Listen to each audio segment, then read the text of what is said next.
गर्मियों की छुट्टियों में आरव अपने दादी के घर आया था। पुराना लकड़ी का घर और उसकी मध्यम खुशबू उसे हमेशा आकर्षित करती थी।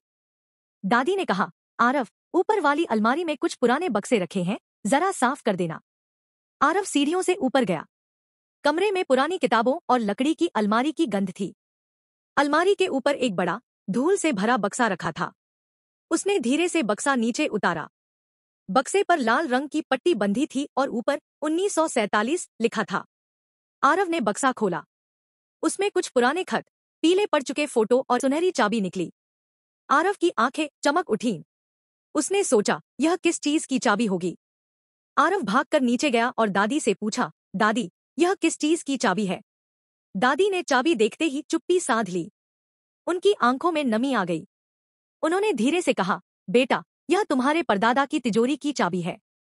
जब देश का बंटवारा हुआ था, तब उन्होंने यह चाबी मुझे दी थी और कहा था कि एक दिन हमारे परिवार को इसकी जरूरत पड़ेगी। आरव ने उत्सुकता से पूछा, वो तिजोरी कहाँ है, दादी? दादी ने मुस्कुराते हुए पुराने कमरे की दीवार की ओर इशारा किया। उस दीवार के पीछे एक छोटी सी अलमारी है, वहीं रखी है। आरव ने दीवार के कोने पर हाथ रखा, लकड़ी की पट्टी हटाई और एक पुरानी लोहे की तिजोरी दिख गई। उसने चाबी से तिजोरी का ताला खोला। अंदर कुछ पुराने गहने, पुराने सिक्के और एक लाल कपड़े में लिपटा एक खत था। आरव ने खत निकाला और दादी को दिया। दादी ने कांपते हाथों से खत खोला और पढ़ने लगी।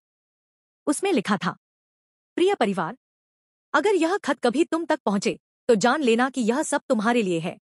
एक दिन यह घर फिर से हंसी और खुशियों से भर जाएगा। जो गहने हैं उन्हें कभी बेचना मत, बल्कि इन्हें देखकर यह याद रखना कि यह तुम्हारे अपने खून और पसीने से कमाए गए हैं। हमेशा एक दूसरे का सहारा बनकर रहना। दादी की आंखों से आंसू टपकने लगे। उन्होंने कहा, आज इतने सालों बाद यह खत पढ़कर ऐसा लग रहा है जैसे तुम्हारे परदादा आज भी यहीं है। आरव ने तिजोरी में रखे गहनों को वापस रखा। वह समझ चुका था कि असली खजाना यह गहने नहीं, बल्कि परिवार की यादें और प्यार है।